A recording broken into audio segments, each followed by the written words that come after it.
When a fallen king is in the face of death, and his last option is to fight back, he gives it his all, but unfortunately, it was of no use. But before he died, he saw the light, and it was another chance at life.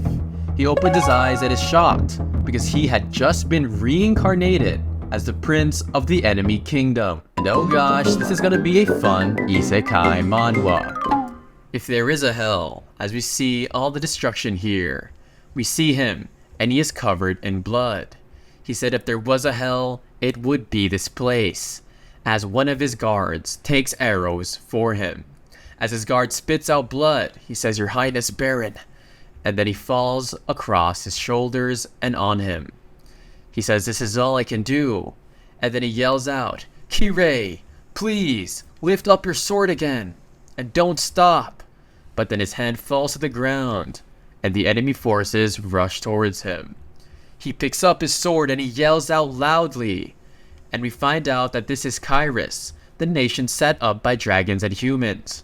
And Kairos asks for the treasure that his homeland Secretia had, which was the axis of time, and he leaps forward to defeat these monsters. Slash, slash, and we then find out that they rejected the proposal, and as a result, that was the beginning of the homeland's last war. His name is Baron Secretia, the King of Secretia. We see him very weak, and there seems to be spells ready to get cast upon him. He says he can't let something like this happen. He then uses the Blade of Secretia, as we see countless mages in front of him. These are Kairos, the magician corpse of Valkan, and the person who started all of this is a king of Kairos, also known as a crazy king, and his name is Planche, as we see his very menacing figure here. He said that they made his motherland into hell, and somebody introduces himself as the commander of Valkan, Arsen, and then he asks, "What is your name?" He says he's forgotten it all, and he's just a blade that serves the king as he launches towards him. The guy with the mask then launches up some ice crystals above him, and says, "I will remember you, King of Secretia," as he attacks him, and his sword lets out of his hand, and it seems like he has died. He says with tears in his eyes, he saw it, his entire life flash before his eyes, the fall of his motherland which he loved, and the moment light all disappeared. We then see, "You need to wake up, Prince," and there seems to be some sort of butler with a bell and a maid trying to wake him up. His maid says, or his butler, "Okay, you need to hurry, Prince. Prince Planche has already left." And then he looks at his arm like, "Wait, my arm was cut off." And then his butler's like, "What the heck? Your Highness, why would you say such a horrible thing?" Even the maids are like, "What? His perfectly fine arm was cut off? Did he have a nightmare of some sorts?" And they ask if he is okay. As we see a menacing image, and it says a name belonging to the man I hate to the bone. His arm has reappeared, and the attendants he's never seen before, and these memories are not his, and it's filling his brain. He asks, "Who am I?" And his butler says, "You're Kalyan Rain Kairos, the third prince of Kairos." And this is the most horrific nightmare he could have asked for. He begins to shake as he remembers the people that died on the battlefield. He says, "What happened?" And he abruptly gets up from his bed and says, "What is the date today?" He says, "It's the 28th of April, and he asks, "What year?" The man says, "It's year 522, and he wonders if something is wrong. And then he realizes it's a decade before, as we see his reflection in the window to his right. It is a decade before the last war, the war that started from the axis of time. We then see the axis of time, and it looks like a very beautiful piece of equipment. And just once, a strange object that possessed the power to turn back time suddenly appeared in the royal palace of Secretia. And because of this, after the word spread, the continent's ruler Kairos began to covet the axis of time as well.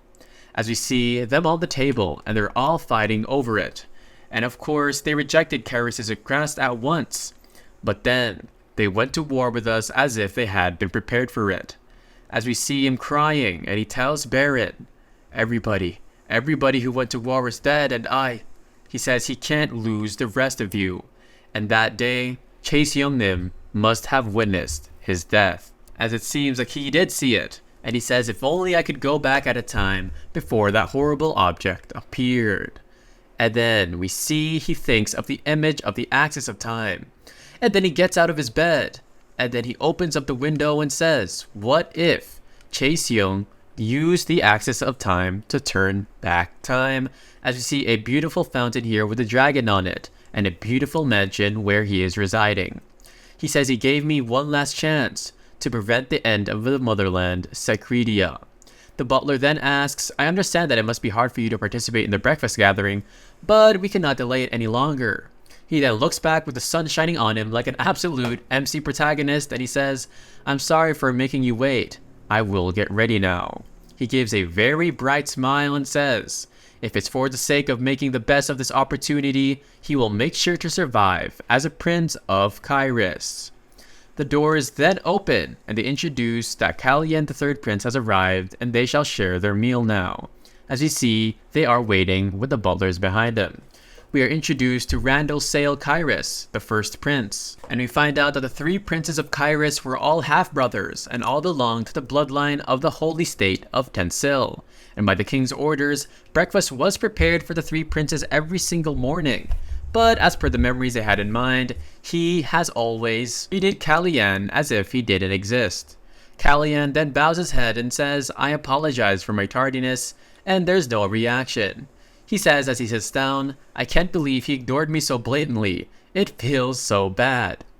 We see the cup of coffee in front of him, and then he wonders in his head, is he the only sibling who isn't here now? And just at that moment, somebody then sits down and he says, what type of royalty runs around in that state? As we see some of his shirt literally unbuttoned.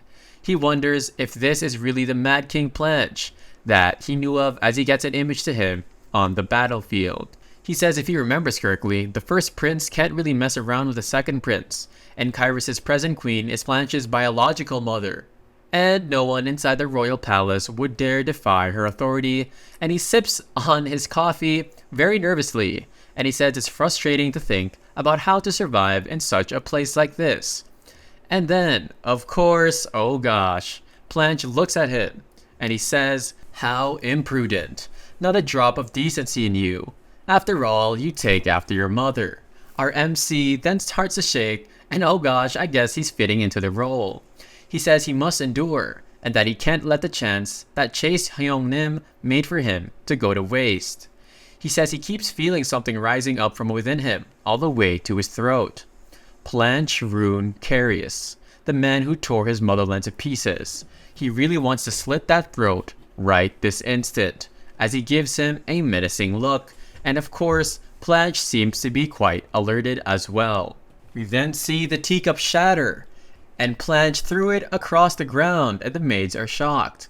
He says as he stands up, how dare you glare at me like that? And then of course, he says enough, and it is the second prince, Randall. And then of course, he gives Kalyan a menacing look as well, and Planche just leaves from the table. He says he doesn't have an appetite anymore because of those disgusting blood-colored eyes. And Randall stands up saying, Kalyan, watch your behavior. Soon enough, it will be His Majesty the King's birthday. And do you intend to create such a ruckus this close to a special day? And of course, Kalyan just says, no, definitely not. He says, are you really saying that this situation is my fault? Is it not the guy who just literally threw the cup and got up and left?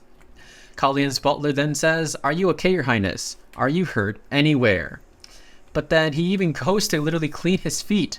And then he says not a day goes by without something happening, because some of the tea splattered on his food. He then smiles while he's on the ground, saying, at least I have a loyal servant who takes care of me like his own body. And despite witnessing the lowly treatment I received today. He then puts his arm on his shoulder and says, Yan, thank you for caring about me. Of course, Yan says, normally Prince Kalyan would have silently cried, but he's just smiling as we see him here giving a smirk. We then see Kairos' first queen, Dragon Sisphanian. She had hair as dark as the night sky, and eyes like sacred flames, and Kalyan was the only prince to have inherited her exterior traits, but the powers he had were pitiful as you see him look into the mirror, and he's literally just bawling his eyes out. He then says Callian always tried to hide his eyes as he looks into the window. He says because Blanche hates them, and the cause of such obsessive behavior was none other than Pledge, as we see him here, and he says disgusting blood-like eyes. He thinks to himself, it feels a bit unpleasant because I feel like I was peeking into somebody else's memories, and then he puts his hands on his hips and says, to always hide your eyes because he was scared of somebody like Blanche? He calls Callian a real idiot. His servant goes up and says, what's wrong? Is there something you'd like me to do? He turns around and says, no, let's just go pack now. We see they're under the huge dragon fountain. And then he asks Callian, did you perhaps read a novel about a knight last night? And of course, Callian says no. The third prince was born to a concubine of peasant roots, and he was afraid of many things and did not have anyone to support him. He was a weak individual who did not even have the power to protect himself. As Callian walks away, and our boy is looking very confident. He says this is Callian's current situation. Right before the coming of age ceremony, wait. Callian then looks behind him and says, Yan, how old am I right now? He says, you'll turn 15 in 4 months. And Callian gets shocked because, of course, he was supposed to get assassinated right before the coming of age ceremony. We find out, obviously, the spilled wine glass. He tried to poison Queen Celis and failed, and he hung himself as a fear of punishment. And that was what the public was told. But no one believed that to be the truth. And he says to himself, someone's gonna come for me soon. We see him run out and barge through the doors. And he says there is about a month or two before Callian's death wish. And if though he doesn't know what happened to his original body Baron, he can't just do nothing and wait. And then the servant says, if you fall, and then he says, Yan, give me the scissors please. He then hands him a scissor. Of course, it is literally in a red, beautiful pillow. And then he looks up at it like it's some sort of precious item. The servant asks, what do you need this for? And then he says, to change things, as we see the scissor go beneath his hair. ///. He says if there is a predetermined future, all he has to do is twist it. All of the maids around him are saying, what are you going to do? Prince Blanche is going to hate it. And then he just smiles, saying, I can't live like an idiot forever just because he hates some things about me. And then he gives a wide smile with the scissors in his hand and his hands on his hip. And he says, it's okay. Don't worry. He will take care of things. And this guy looks way better now. We they see Blanche, and of course he says, you're out of your mind. And his servant is like, oh gosh. He says, is this what you meant when you said you will take care of things? Callian sits down and is about to call him Bloody Eyes, but then, as he sips his tea, he says, Callian, my name is Callian, brother Blanche. He then goes for the knife and says, yeah, I should call you that, by your name. He then loads up the knife and throws it at his servant. But then, in a blink of an eye, he catches it and he is the one that gets stabbed or scarred by the golden knife. We then see it literally bleeding. And then of course, he just says, oh darn, my hand slipped. And this guy Blanche says, my Callian's hand is hurt, oh no. Callian then puts the knife beside him and smiles saying, I am fine, brother Blanche. And of course Blanche seems to be shocked by this. He says, I'm fine, with whatever that is. Of course, we see his arm is bandaged up and a servant says, why didn't you want me to do more? And then Callian just says, whatever, let me know. Why did you not dodge earlier? He says, you knew that attack was headed for you. What would you have done if I hadn't stopped it? He then mentions, as we see a flashback of what could have happened, you should be able to avoid an attack like that. And then he says, but if I dodged, he might have used that as an excuse to harm you. Callian then says as he opens up the curtain, thanks to that, I bled and my heart is pounding. I might be able to calm down if I wash my face, so make sure nobody comes in. He says I'll do it alone and don't even think of calling a healer while I'm gone. And then we see he opens up the curtain a bit and we see a servant crying, asking, why can't I call a healer? We see earlier, he was about to subconsciously use aura for Blanche's attacks. However, he felt a sudden pain in his heart, as he is holding onto it right now. He says, I want to reenact that situation and confirm what is Callian's body condition. He then uses the aura as we see it start to resonate around him. And then he says he can feel 3 mana circles in the vicinity of the heart. And he is utterly shocked because Kalyan was actually a magician. A few days later, and it has been 3 days, and his servant is literally on his knees like, wait, your injuries are still the same, what should we do? Somebody in the back that looks like, I don't know, some old-headed guy from the mid-70s or 1700s says, Your Highness, the preparations are complete. He says, it's nice to meet you, I am the Royal Tailor, and his name is Seddon Slake, the Royal Tailor. Kalyan asks, what's wrong? And then of course, he bows down and says, I apologize. I didn't mean to, but Freya, and the servant says, Slake. He apologizes and says he's sorry. And Kalyan is confused, and he says, I'm tired of this reaction after cutting my hair. Kalyan, who suffered from a long time because he looked similar to the mother he had never met, started to hate looking at his face to the point where he got rid of all of the mirrors in his room. He says, it's fine. I know I look like Freya. Do what you were going to. And he says, fine, let's take your measurements, as he puts a measuring tape along his arms. He says, you need to eat more, Highness, because he's worried of how small he is. He says, I'm eating well, and of course, Lake just says, what the heck, I'm sorry, I guess. We look in the mirror. He says this would make others worry, and it seems like he really is kind of thin. We find out that the Carius' royal family are descendants of the dragons, and to be exact, and they are descendants of the 2 of the 8 heroes who defeated the evil demon, Hachira and Sisfanian. Sisfanian gave the direct line of Carius royalty, power of healing, and the ability of magic. This was known as Sisfanian's blessing. He looks at his injured hand, and we find out, in other words, Kalyan's injury should have healed a long time ago, but it hasn't yet. And every time he uses mana, it feels like there is a pain in his heart. He says this is troubling, and at this rate, he won't be able to use aura or magic, and he'll just die when an assassin comes, as we see an image of that happening here. The tailor looks behind him towards the servant and says, I'll pray the clothes are prepared. And of course, Kalyan is just thinking, is there anyone who is knowledgeable about mana? The tailor says, while he's thinking, that he has some clothes for Kalyan that will be perfect for His Highness's the King's birthday. He finally remembers, oh yeah, it's his birthday. Then he will be here as well. The great magician, Elon Manasil. As you see, he seems like a very mysterious and mystical figure. And of course, Kalyan says that he really needs to meet him. Elon Manasil. He is one of only 3 or 4 people who are 7th circle magicians, and he is the idol of all magicians around the world. In the past, Elon Manasil was invited to the king's birthday and visited Kairos, and the stories of how a certain incident led him to be refused at the door reached the neighboring nation Secretia. And of course, Elon Manasil, who couldn't participate in the festivities, was raised to an 8th circle great magician 10 years later, as the only magician to do so in the continent, and he proved his abilities. As we see, Kalyan literally thinking on his chair like a typical MC, looking out the window, and he says there's no one like him when it comes to the knowledge of mana, and he will be able to help with his body's problem. And he literally looks out of the window and says, I don't know what's really going on here. But it seems like Kairos doesn't even treat magicians well, so he wonders if of course he will agree to his request. And the reasons that countless knights traverse Kairos' kingdom is due to the influence of Planche's mother's family, the Brisson family, as we see the knights right below him.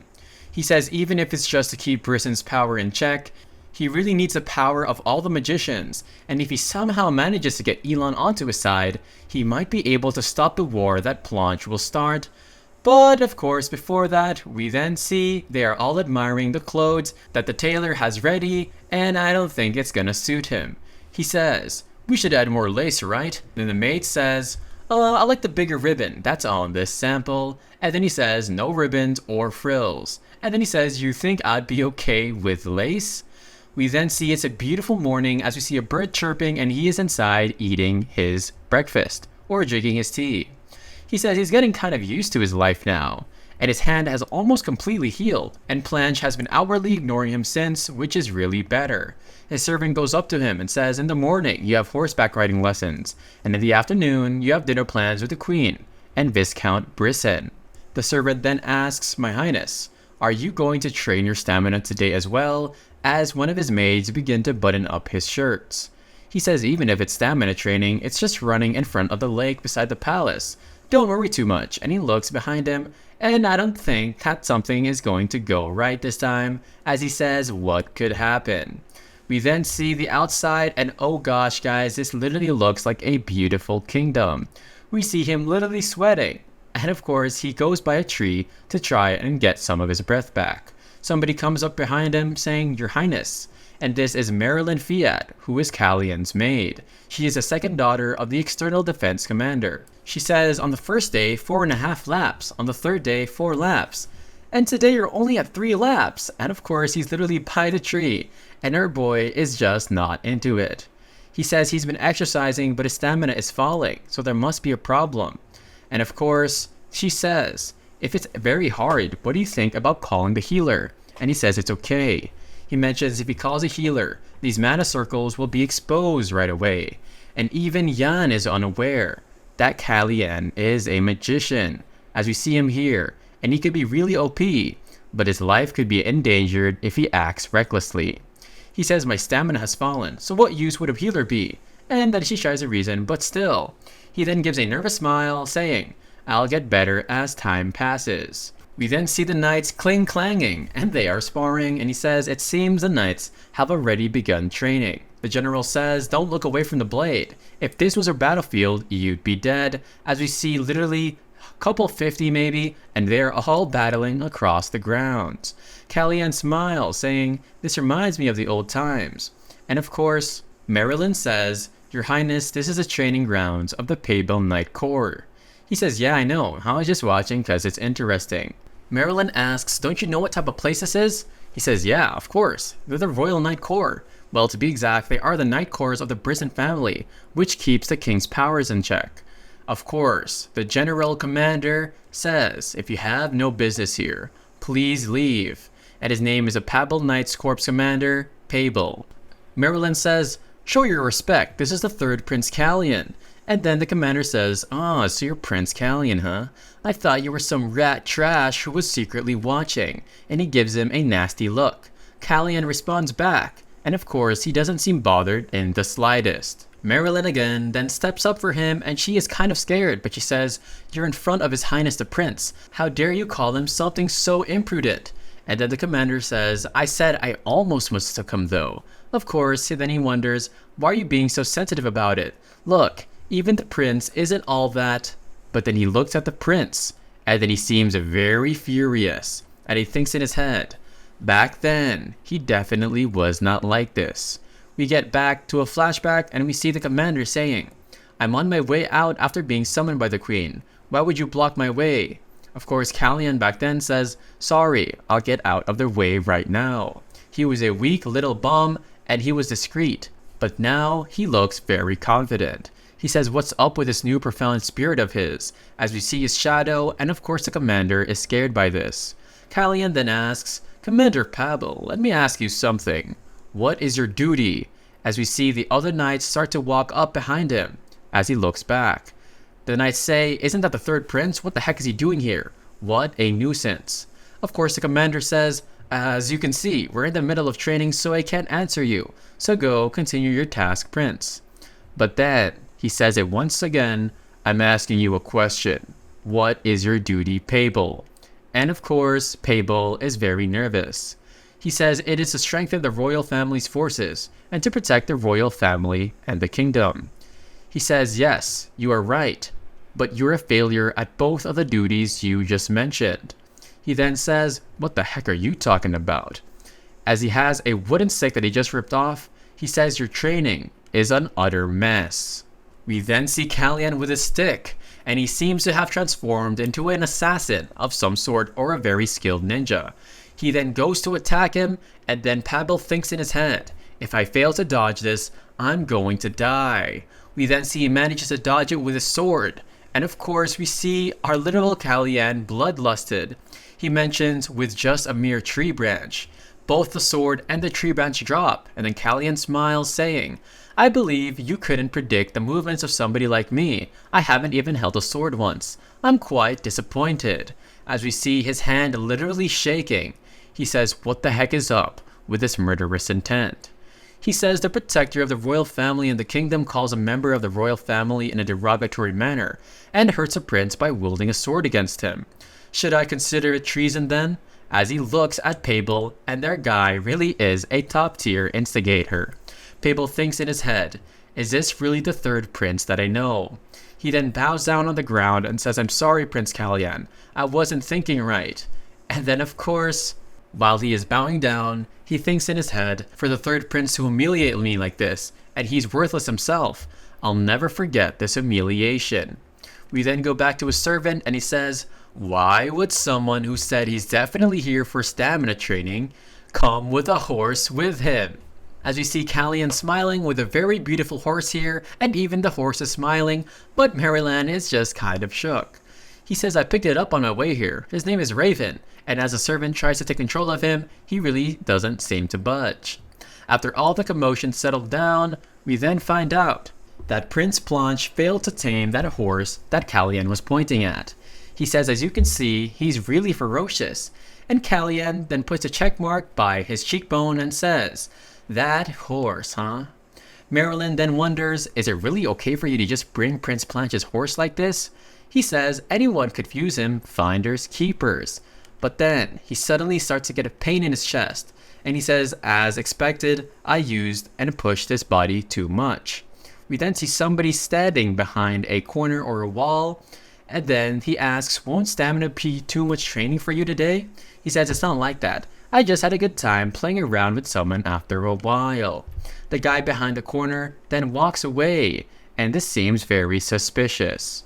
We see some shadows outside, and it seems to be like somebody is sitting down and he's talking to his butler, so that's what he said. He then has some sort of flower or stem in his hand, and he calls it very interesting. And then he says, I heard even worms rife when stepped on. How fitting, as he literally crushes the plant in his hand. He says it wouldn't be fun just to press and kill him. So this worked out. Let's watch it for now.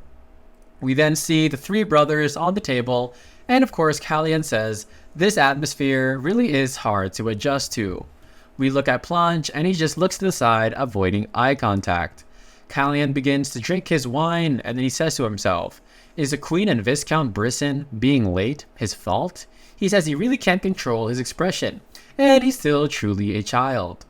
Just then, they are both alerted, and he looks to his side, and he realizes a scent. She is finally here. The true power behind the kingdom, as we see the lady in a green dress. She is Celise Brisson, the second queen, and Kyrus' current queen, and she looks very majestic here. We find out that after the previous queen passed away from illness, Celise rose to the position, and she borrowed the power of her family Brisson, and she seized control of the royal night troops. And we see that the majority of the nobles also supported the Brisson family, so each day Celise's power grew, and the powerless third Prince Kalyan became somebody laughable even to a mere commander. The one behind her says, let's deal with Commander Pabel, and she says yes, let's pay an adequate compensation. And of course, she sits down as she mentions, don't report every little thing like this in the future. And he says, understood. She then smiles and she says, really, must I pay attention to such trivial things, as she meets the gaze of Kalyan. She says, Kalyan, you've grown so much as of late. And then he says this reaction. He mentions as he holds on to his wine glass, I didn't really grow much. He says, I'll be sure to grow more in the future, as he offers a toast to her, as both of his brothers are quite shocked. The one beside her laughs, saying, of course, but whether you've grown or not, I almost didn't recognize you. And then he smiles very cheekily, saying, you should have cut your hair sooner. And then of course, Celine passes her fan onto the table and says, brother. As he is talking, he says, oh, sorry about that. I'm hungry, so let's bring out the food. And of course, Kalyan says, to think that the owner of the Brisson Emporium is so slow-witted. He says, Planche, as she looks towards her son, why didn't you tell me? He says, about what? She then says menacingly as she looks at him, about how your horse doesn't follow you. And they're referring to Kalyan. She says, it would have been nice if you told me ahead of time. And he says, you were already aware. He then drops his fork and says, it was a useless horse to begin with. He says he'll take his leave first, and his mother is literally just shocked by this as she says, "Blanch with her eyes." And of course, 3 weeks later, it is the annual king's birthday celebration, as you see a lot of decorations along the palace. They say flowers this way, since it's His Highness's birthday celebration, we need to prepare without any mistakes, and everybody look at the presents, and they are shocked. We then see the literal house and mansion, and this looks very glorious. They say the princess must be busy preparing at this very moment, right? And they talk about how they want to see them. We then see somebody measuring Kalyan, and he says, "Your Highness," as we see his nose literally starts to bleed. The blood drops hit the floor as we see Kalyan looking at his hand. They all rush towards him and call for Your Highness. He says it's nothing, it's not that bad, as of course the servant says, "That's not the problem, it's not because you haven't slept properly." Also, his tailor says, "You've lost more weight," as we see him here. He says you definitely were not this skinny 3 weeks ago. He then asks him very casually, "Did I really lose that much weight? Have I been exercising too much lately?" And he says, "Yeah, I have been working hard, but his stamina keeps getting worse. And seeing how the pain where I use mana is still there must be some problem with my heart," as he looks at it right here. Of course, Slake says this isn't something you should speak so lightly about. Please get a checkup. He says, "Why did I have to get a nosebleed in front of so many people? Really, this is so annoying." Of course, Slake says it's not just the nosebleed, and then of course Kalyan says he is fine. And then his servant says, "I knew it, it's because you were picking your nose yesterday."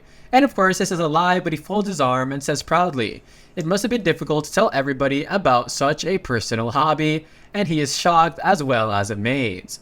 He says, as I've said before, Prince Kalyan is eating and exercising well. The nosebleed must be because of his hobby, so don't worry much. Oh gosh, he even gives him a wink and he thinks he really did him a favor. You get a flashback of his servant Yan and he asks, "Are you really okay? You're really not looking well." As of course he looks up to him while he is on the couch. He says the worse his body condition gets, the more it feels like he's about to faint. And after he explained that he could use magic and it was due to a mana issue, he then says nervously, he really decided to ruin my image like this. He says, "Then I will mend the clothes like I said," as we see the measurements and of course the pins on the table. Slake then says, "The issue is the lack of time." That won't be an issue, as Yan says, the prince has other things to do, so he has more time until the event. We see Slake then walk away saying, "What a relief, then I'll mend the clothes for the event. That will take place in the afternoon first." And of course Yan says to him whisperly, "Your Highness, it's today, isn't it?" He says at this rate the condition of his health will be known throughout the whole palace, so before that, he needs to meet Elon Metasil at all costs. We see some guy with a very beautiful mustache say, "Due to urgent business His Highness has to deal with, the Prince Luncheon has been cancelled. Instead, we will replace that with meeting everyone one by one." Of course, Kalyan is a bit taken aback, and he says, "We don't even have time to meet together, but you want us to meet one by one?" He wonders if it's more effective to meet everyone all at once, as they walk across the hall towards the chamber. He guides him into there, and then he says, "I didn't expect a private meeting," and he is kind of nervous. He then sees His Highness sitting down, and this is Romain Lerun Kairis, and he is Kairis' king. Kalyan bows down and says he greets you, Your Highness, and there's literally no reaction, and he begins to literally just read his papers. Kalyan wonders, is he really ignoring me? He mentions that he knows that even if he's ignorant of Kairis' etiquette, he is well aware that this is rude. As the king says, "Come on and sit here." Kalyan says, "I congratulate you on your 38th birthday." And then his father says, "Yes, how have you been?" He says, "You look good." And he gets a flashback to Slake, Yan, and the rest of the maids. As Slake says, "Your Highness, have you received a checkup? I'm really worried." He says, "Even the passing attendants know how I've rapidly become emancipated." He then smiles, or he seems kind of scared now. He realizes the reason why he wants to meet one by one is because he doesn't have enough time for it, and this isn't really efficient. And so if he meets the three of them at the same time, he would have to make conversation. And since even spending time on his sons who are 3 to congratulate him on his birthday is a waste of time for him, as he continues to read these papers. The more he gets to know this family, the more of a mess it is. It is a father who does not care about his sons, the first prince, who is indifferent to everything, and of course the second prince, who really knows no etiquette. The king says you're late, and Celis says yes, it happened like that. And of course it is a queen who has enough power to look down on the king, which I think is definitely a plot twist. Kalyan smiles as he thinks, among them there is somebody trying to kill me, as the event is about to start, and he looks at the four of them and he wonders who it is and who sent out an assassin for him. We hear the people as they say, "Did you hear about it? At the square event just now, Prince Kalyan showed up. He appeared before the people, completely transformed as he waves his hand towards them. They say compared to him, the second prince looked like he was completely drunk. Oh gosh.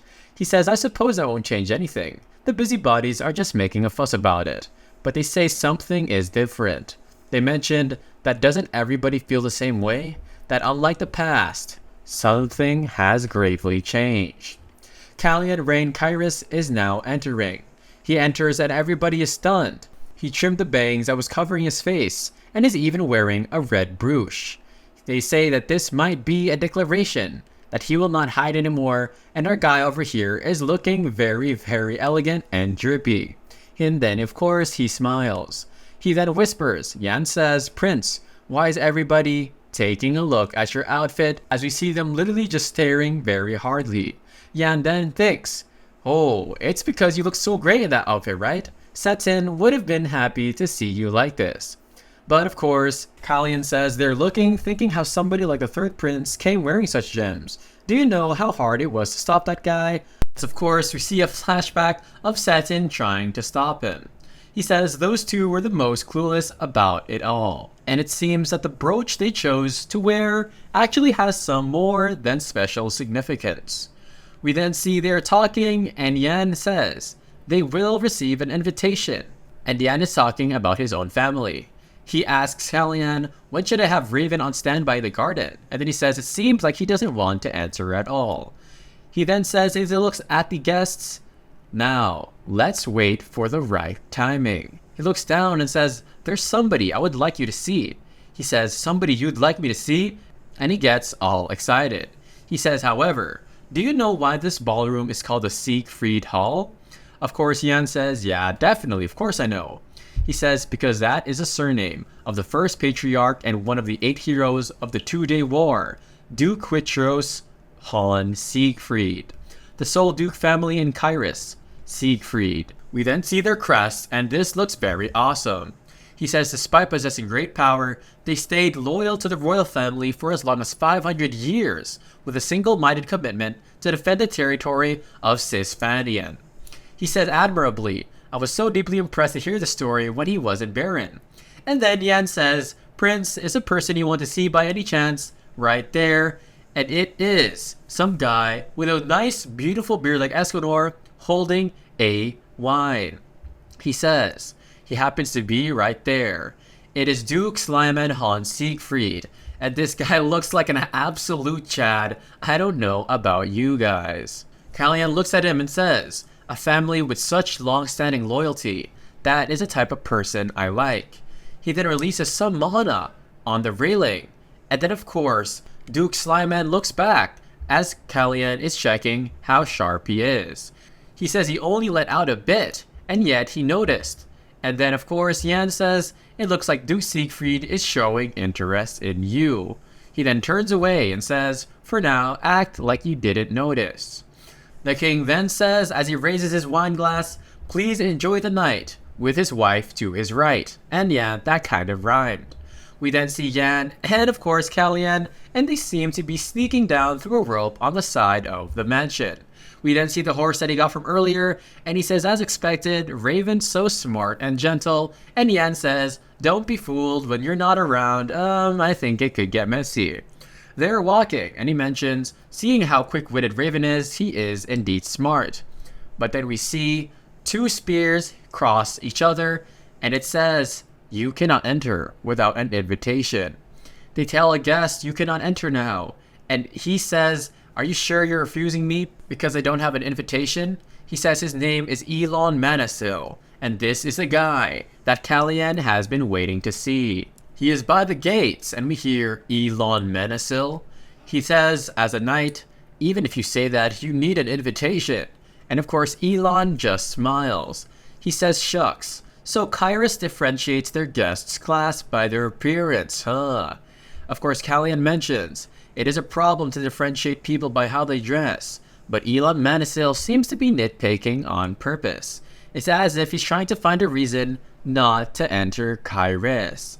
He then turns away and says, alright, I will go back then. And Callian is about to chase him, but Yan notices this in an instant and says, we can't, Callian. The king's orders say not to allow anyone outside during the duration of the festival, as he looks at Elon leaving. And by the way, this isn't Elon Musk, guys. Or maybe it is, I don't know. He says we can't lose him, and at this rate, he has to do so. And so he orders Yan, do anything you can to stop the soldiers. And he gets on Raven, and he tells him to giddy it up. He says, Prince, stop your horse.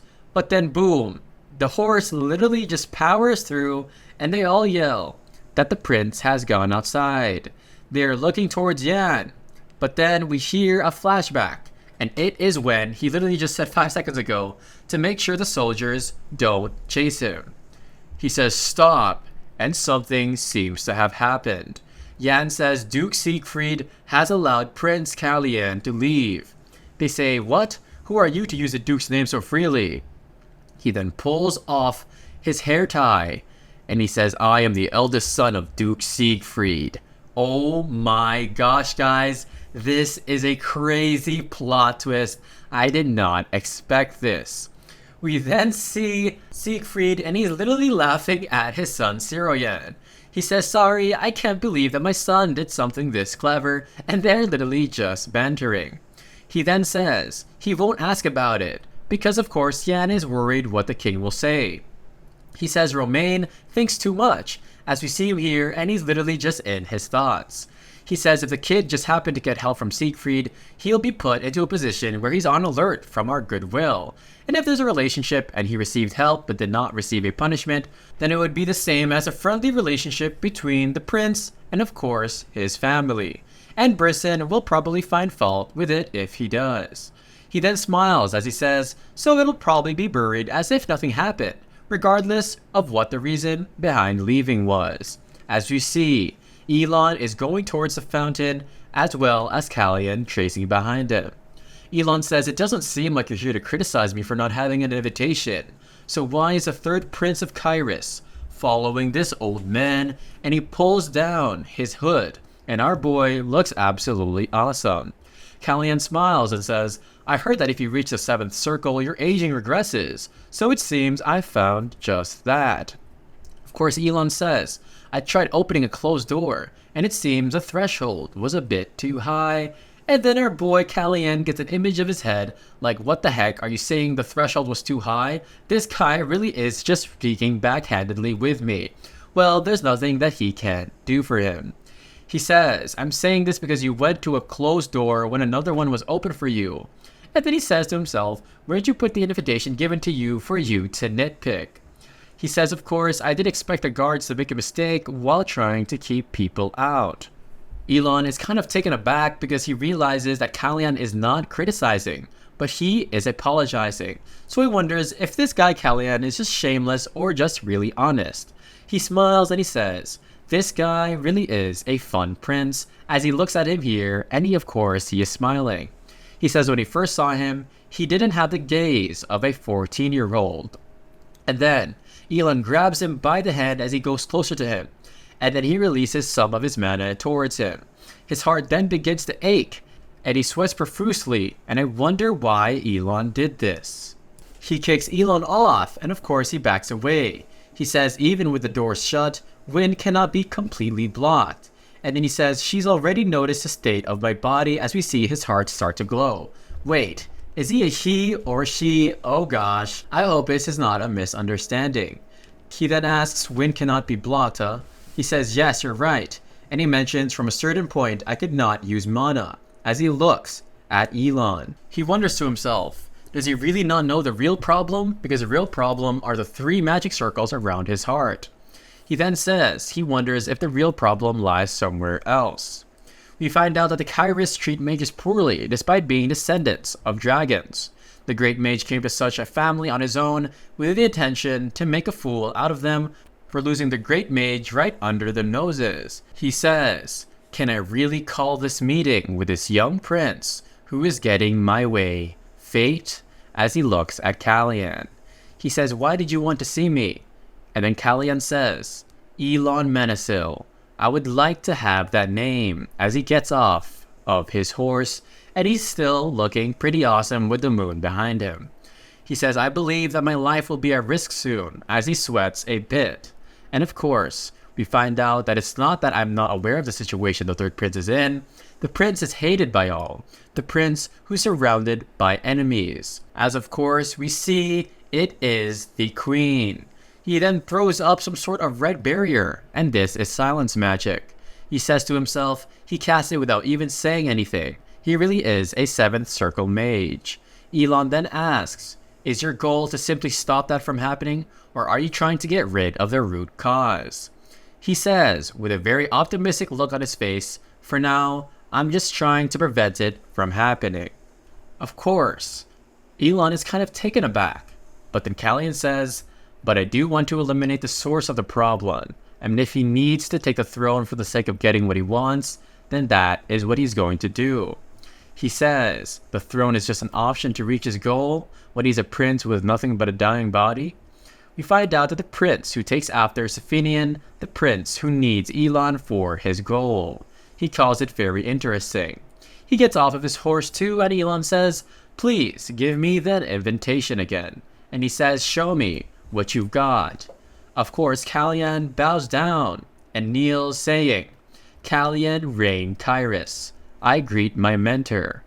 He says, "Yes, I will save you." And of course, Elon even says, "I accept your highness's invitation," as we see a beautiful panel of them, and it is a master and a student. Yan says, "The people in the royal palace don't know who I am, right?" And his dad says, "I took care of it. You don't need to worry." And he says, "I guess if they recognize me, I couldn't have stayed by his side." Of course, his father just smiles happily and says, "Yes, he's my son, but he doesn't seem royal." And then he says, "About Leah, how is she?" Duke Slyman says, "She's been doing great in the position of the lower family that you have abandoned." And then he gets up and says, "Anyway, if you want to give up playing servant for some kid, you're welcome to come back any day." And he says, "I guess I won't be seeing you for a while." And then he says, "What are you talking about? We'll see each other in 3 months." And then his dad asks, "Are you really thinking of giving up your position as his servant?" As we see Yan here, or of course, Hirian, and he seems kind of nervous. And I'm really hyped for what's to come. We see Duke Slyman, and he tells his son, "Our boy Yan, are you really planning on stepping down as that rascal's attendant?" And of course, he has to think about it. He says, he's going to be 15 soon. And then his dad just looks at him like, "Oh, what the heck?" He says, "Son, listen, do you know what the nickname of our Siegfried family is?" Of course, Yan says, "Wait, that is the elephants." And then we see a cute panel, and there is a literal elephant behind, of course, the Duke and Yan, and it says, "The elephants of Kairos." We see a picture of an elephant at his cub. I'm guessing this is representing the Duke and his son. And then he says, "For a long time, we've never vied for the throne." As we see a lion and there's blood. But then, of course, it is the elephant literally pounding down these cheetahs. And then he says, with a smile on his face, "We are also called the king of animals, whom even beasts cannot touch." Of course, Yan is kind of confused, or Syrian, and then he's like, "What are you suddenly saying?" As his dad just grabs him by the neck and does a chokehold. He then looks at him, and he says, "Seriously, do everything you want to do."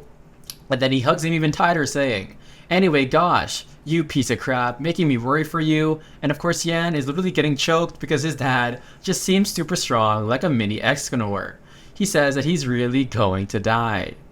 We then see, he says, "Anyway, Duke Siegfried," as he's back to his normal form as Kalyan's servant. And then his dad says, "Duke, bugger off immediately." Of course, he bows down and says, "I'll see you next time." As we see his father just have a blank face as he looks at him while he walks away. He says to himself, that pointless stubbornness of his, he is definitely a Siegfried. He then recalls Kalyan from the party or the ball, and he says that rascal. He wonders when he grew so much, and he is so shocked in this panel. He looks up to the beautiful moon and lets out a breath of relief, and he says, I wonder what he's thinking of doing. We then see a beautiful picture of this incredible palace, as well as a literal gold fortified statue of some sorts. I don't know guys, this literally looks like it costs $1 billion or $1 million. And then of course, the bystanders are saying, this is not wrong what I'm seeing, right? Is it really that crest? It is the 7 red flowers and a silver cane. One of the ladies with a fan on her mouth says, I heard his contract with Reborn was over, but how come he is visiting Kairos? They say, isn't it obvious he's experienced something like that? They also mentioned that if it wasn't for his relationship with the king of Reborn, they would have left already. And it must be because of that rumor, and it seems there's something evil going around. They say, Elon Manasil's son was poisoned, but before they could say it, we hear a step, and it is Elon Manasil as he steps out of his carriage. And this boy really looks like an absolute gigachad. He says, my new disciple did something very cute, which I'm going to have to agree with. We get a flashback to Kalyan looking all happy, and he says, do you got it, master? At 9:30 exactly. You need to come through the open door at this time. He then thinks to himself, is His Highness planning on competing with the Brisson family? Because that won't be so easy. And he was just waiting for the time to show him off to the nobles and shake the game up. We then see it is of course Kalyan's entourage, and they bow down in reverence saying, His Highness is waiting. Oh, actually it's the king's entourage, and the king is sweating as he says, a place to stay? Sir Manasil would want to stay in Kairos? Of course Elon says, yes, that is correct. He needs a place to stay. Of course the thing says, in order to compete with Celis, he was thinking that he needed a power like Elon Manasil. But to think that he would offer this first, and it seems that this is really out of the blue. He wonders, of course, what is he planning? And then Elon just says, yesterday at the night, I saw something in the plaza. I saw a black cat with red eyes, and the king is confused, but of course we're talking about Kalyan. He says he was quite intelligent, so I thought I'd teach him a few things, but I don't have the place to stay. The king asks, what were you going to teach him? And he smiles, saying, magic, of course. He also gets his cup of tea and says, not only that, but he's also planning on making an environment the cat will like. And of course, in order to do that, he needs help from the owner of the house. Of course, the king is shocked and he says, will you really be able to handle that? He says he decided to take on Prince Kalyan as his disciple, so Brisson can't stop him. And he says, while he's sitting across from him, all of these thoughts were Prince Kalyan's true invitation. And then the king gets up saying, okay, I'll provide for you a place to stay. And he says, this house is already a mess, so it can't get any worse. And he's not talking about, of course, the physical type of mess. He says, but why Kalyan? I heard that child is not special. And then Elon is like, what? Not special? Even his health condition is uselessly special. As he remembers him holding on to his hand. He then realizes to think that the child who is apparently even scared of horses chase after you. But then he gets a thought in his head and he says, wait, why has he only been talking about what he's heard? And then he continues to talk and babble, saying if he was outstanding, I would have heard about it. Elon zeroes in on this and says, Your Highness, do you perhaps know the prince's height? And they both look at each other like, gosh, we all know dang well, of course, Romain the king doesn't definitely know it.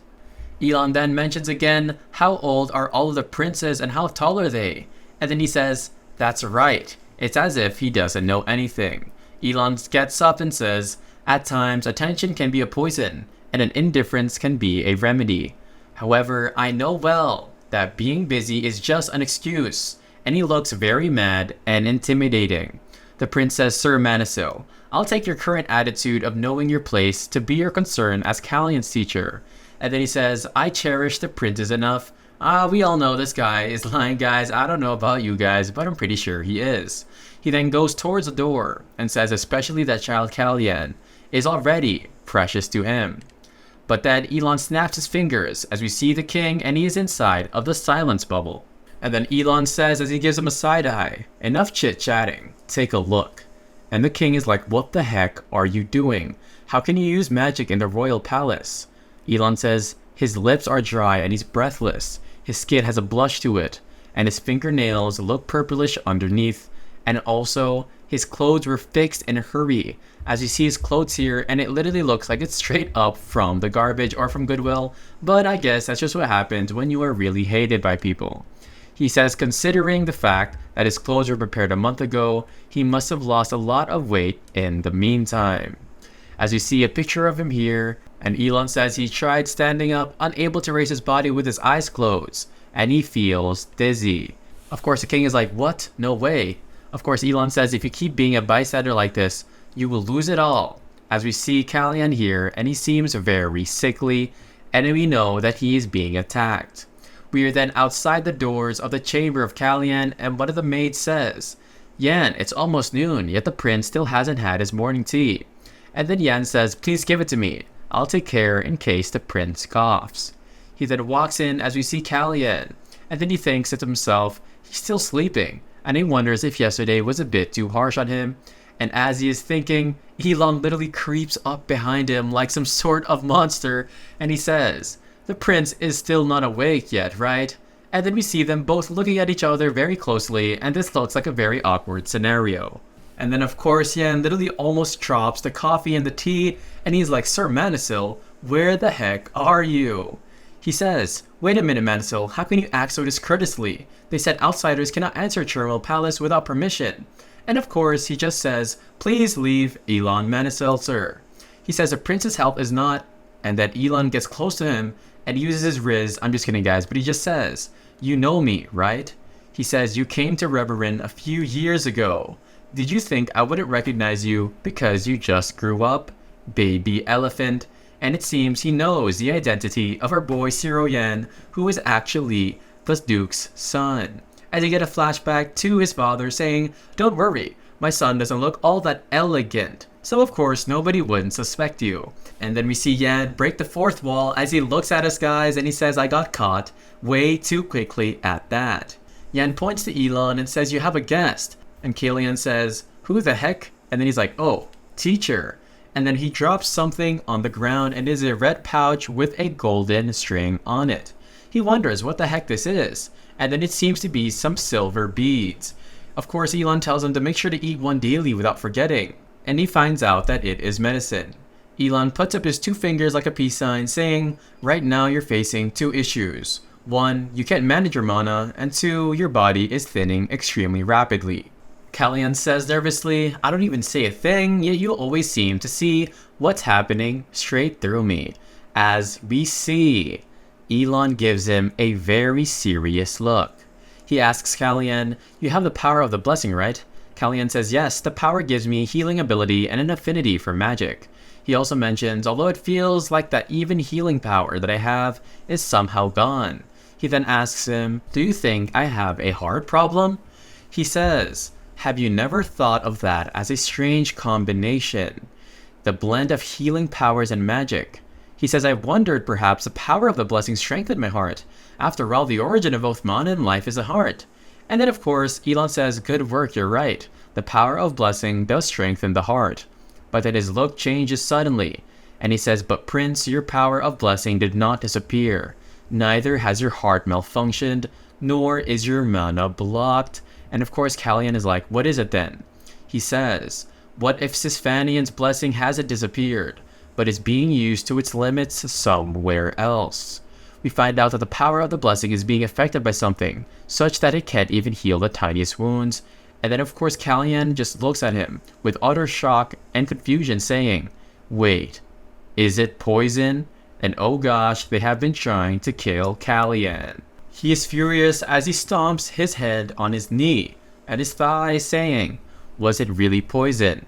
Elon says if it weren't for the blessing, you'd be already dead, as you see him here shocked with a snake wrapped around him.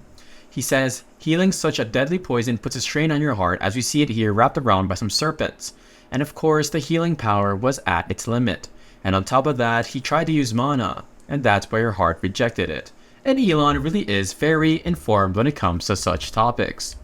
He says originally Kalyan was assassinated, but he was already poisoned before he possessed his body, and he holds onto the medicine and he seems to really get angry. He says it's not something that was planned shortly before it was carried out, and then he gets furious and he bites his lips as we see the black aura from out of him, saying, then why? Why did they have to hang the child that was going to die anyway? And then Elon looks at him and mentions that is not the kind of look that a 14-year-old should be giving, because it is filled with blood lust. Kalyan then says to him with a very nasty look, then this must be the antidote.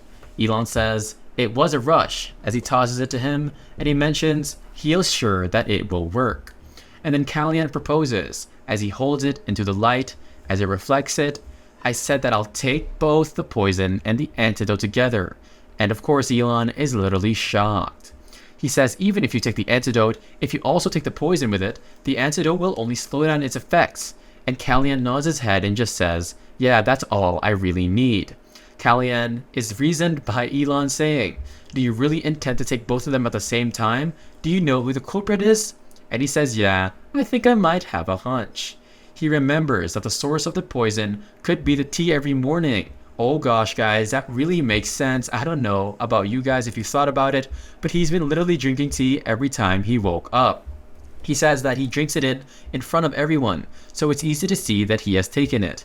And no one is taking the tea with me, so you probably thought that it was the safest method. And he says, right, it might be that Kalyan noticed what was happening to his body, and he rejected the tea full of poison, and maybe that's the reason why he got assassinated. He says the situation has changed after he possessed a body, and he doesn't know what method they might try to use to kill him anymore. So he says, putting his head on his heart, at the very least, until I figure out the method, I need to keep all of this a secret. Elon says, is that all the reasons? He says if it gets out that the morning tea was a problem, his servant Yan and the different maids would be at risk. And of course the culprit has been doing this regularly, and that means they would be certain they wouldn't be caught. And then of course Elon says the baby elephant will be just fine, and Kalyan is like, wait, pardon, could you repeat that? And of course Elon says, yeah, it's nothing. He says, I understand, what will you do now? And he gets a flashback to some guy in a shadow, and he says, Foolish Baron, which is our MC's original name. He says with his beard and his mustache, in order to take somebody else's trump card, you need to offer something that you have ownership of first. This is his dad, and he says to himself, it is at times like this that he is reminded of his father. He says, tomorrow evening, please escort me out of the palace. We then see it is a beautiful morning and the sun is shining with the awesome clouds, and of course somebody barges in, and she has a skirt on. She yells for Prince Plench, and then of course it is his mother. She says move as she moves away the curtain, and she says, look, I don't appreciate you being late for afternoon schedules. Wouldn't you think the same, Plench? As we see him here as he literally just woke up and her boy is looking kind of shredded. She says you reek of alcohol as we see the bottles of alcohol and wine on the ground. She says, have you really not gotten it together despite being banned from drinking at the square ceremony? But then he grabs his glass of water and says, please tell me what you're here for and leave. And his mom bites her lip and she is definitely very pissed. She says apparently Kalyan has taken on a mentor. The mentor is a 7th circle mage, Elon Medisil. She says the aristocrats are already wavering. And he says so? But then his mom literally uses instant transmission and goes up close to him like this is Aaron to his dad, and she says, Plench, make sure all the effort I invested into you doesn't go to a waste. And she tells him to get ready immediately. She then leaves and says, there will be many eyes watching you today, so you better not disappoint me. We then see Plench get angry, and then we see he throws the bottle or the glass of water on the ground and it shatters. He is literally bleeding and his assistants and attendees tell him about this. He says, get the heck out of here right now, as we see his hand and it is dripping with blood. He gets a remembering image of Kalyan. He says, Kalyan, and he has gotten very ferocious. We see the people among the streets and they are all gathering across to see the king. He is on his beautiful brown horse and he says, hello to everyone. They say congratulations on your birthday, which I think is pretty weird. They say blessings to your majesty. We then see, of course, it is the two princes, Planche as well as Randall. And a kid on his dad's back says, all the princes have come out. And then his dad smiles saying, I see it, watch carefully. He also mentions, the one on the very back is the one you wanted to see so badly. Prince Kalyan and her boy looks very awesome here. Yan says, how is your body, Kalyan? Or sorry, how is your body, sir? He says, it's a relief that your complexion looks much better than yesterday. Kalyan gives a smile saying, of course, I rested well. We then see a picture of the pouch from yesterday and he also mentions, it's probably because he consumed the antidote and it's easier for him to breathe as well, and also the pain in his heart has decreased significantly. But then we see Yan and he holds on to the lash of the horse and he gets furious, saying, but today's plans are too much. After a parade, it's a horseback riding show, then a ball? He says, what if you get another nosebleed at this rate? This is really too much, as Kalyan is like, yeah, it's no big deal, actually. He says, I can still meet the subjects in good condition. And as he's about to say something, he looks towards the end of an aisle as we see somebody having a hood on. And he gets shocked. There are two of them with white and blue hair. He gets a flashback, and it is in the first chapter of the Manhwa with the guy, and he's taking arrows to the back of him. He says, Your Highness, lift your sword again, and please go move forward. We then see somebody wearing his cloak, and this is the man who sacrificed his life for Kalyan. And Kalyan says, is that really Kiri? He says, that's definitely Kiri. Raven notices this and he's about to head towards that place, but then of course Yan pulls him, saying, why is he acting up? Go forward, Raven. And even Kalyan is shocked by this. We then see the two of them and they face at the opposite direction of the king and the princes, and then Kalyan just says, no, Raven, you felt it too, did you not? He says, we cannot go there right now, as the two of them fade away. He says, just wait, Kiri, as we see him here and his face is finally not blurred. He says, I will find you. We then see there are a lot of things hanged up, and we see Melfir Paloon, which is Paloon Emporium's owner. He says, I'm so honored to be able to serve you like this. He bows down saying, we have prepared a performance that will satisfy you. Kalyan thinks in his head, this is Baron Melfir, huh? He is the one who prepared the horseback riding show and said of the Brisson family. He thanks him, saying that thanks to that, he got swept away in a useless war of nerves, and it doesn't really concern him anyway. He also remembers that if his memory serves him right, this is where Randall gets hurt in the horseback riding show, as we see the chandelier literally fall on his leg, and this is also where Baron Paloon gets hung, and oh gosh, that really is some bad foreshadowing, but hopefully it doesn't happen this time. Baron says, please come this way. He says that he has prepared special seats for them, as we see 6 of them and we see them following him. Of course, Kalyan looks up to the chandelier and says, that's the one. That chandelier is the one that is going to fall. He says it is kind of weird. At an event that the king himself is attending, why would the knights not check something as big as a chandelier? He says it is also a situation where the Brisson family's Pable Knight Corps are on standby. And of course, he has an image of Pable and he says, to think of that Pable Knight Corps reminds me of that annoying commander. And then remember when he said, and he literally called Kalyan a rat piece of crap. He then says, should I give him opportunities to live? And then we see the Baron and he says, this way, Prince. Baron Paloon says if anything feels off, I'll do my best, but then Kalyan cuts him off at that instant and says, I feel uneasy about the chandelier above my head. He tells him to examine it as he goes past him. He then looks up and is like, wait, why the heck did he tell me to do that? We then see the horses galloping around the arena, and this looks pretty fun. He says finally, to think a day like this would come for me to sit next to His Highness, and he's so happy to be sitting next to Romain Kairos, the king of Kairos. He says since he's prepared so much, he can't miss his opportunity, but then we see Kalyan behind him, and then he looks back, as Kalyan seems kind of bored. As expected, he remembers, wait, the ceiling. Did I check the ceiling?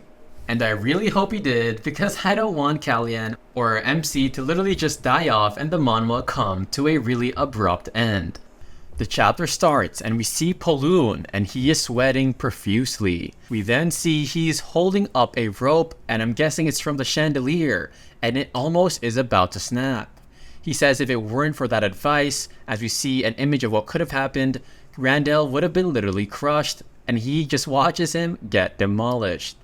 But then he looks at Kalyan and says, how did Prince Kalyan know about this? As Kalyan just lays down on his left arm like an absolute Giga Chad and Sigma. Of course, Kalyan says in his head, to give up on staying next to the king, his judgment is rather useful because he left the king to go check on the chandelier. He also calls Poloon decisive, and he knows how not to chase the immediate benefits before him but look further. He then says, as he looks at Planche, but why does the Brisson family have their guards up against Poloon, to the point where they cause a commotion like this? He then says, and this is Planche talking, he doesn't know his place. As you see, one of the hosts, I guess, and he says, please calm down, this isn't the end. Planche looks at Kalyan and says, it's so disgusting, I feel like gagging. That disgusting and pathetic dirty blood of yours that is, with your bloodshot eyes. And I can't believe he just said this behind his mom and his dad. Of course, Randall and his mother look back, and even the king. And then Kalyan just covers his face.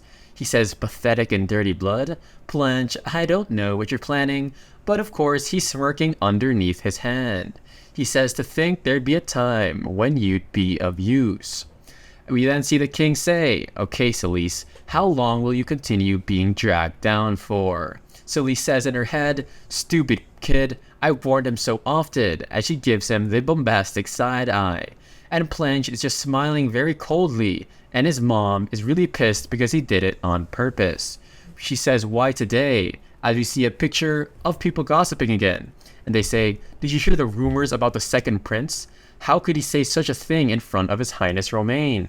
They say if it's Prince Kalyan who Elon Manisol supports, wouldn't he be suitable as a crown prince candidate? They say we can't just stand by idly anymore. We need to make a decision. As we see the light shining on Kalyan and Planche, and oh gosh, I guess Randall is just not in the conversation. We then see a Spartan statue, and this looks absolutely beautiful with the golden hint above it, and I'm guessing the sun is setting. The performance has finished. They stand up, and we find out that Randall avoided the unfortunate accident, and Romain didn't show much of a reaction in regards to the incident that occurred with Planche. Kalyan looks at Celise, and he says she's being too quiet to assume that the incident with Poloon was something Celise had planned. She thinks in his head, is today's incident something you did not expect as well? Do you think the incident in Kairos was just a terror incident targeting the royals? As we see somebody sitting, and then of course he says, wait, is there another external reason for trying to hurt the prince?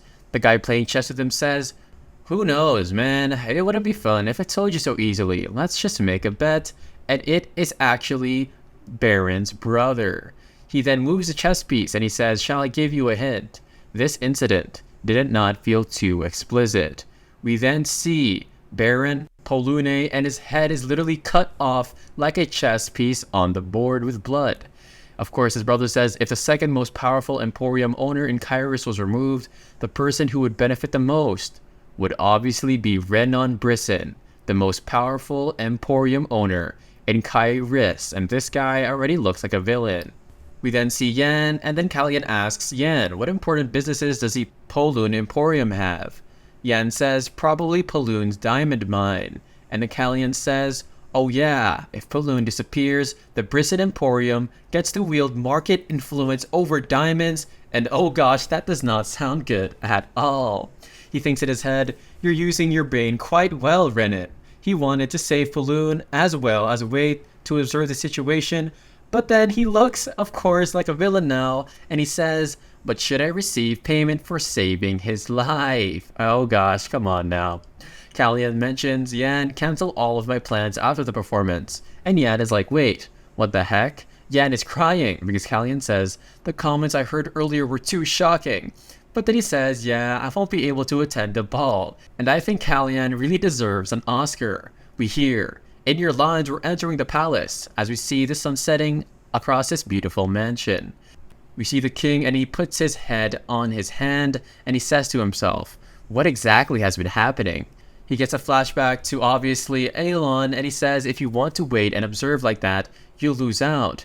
And he gets one also to Planche, who says, "Disgusting that I feel like gagging towards you, Kallian."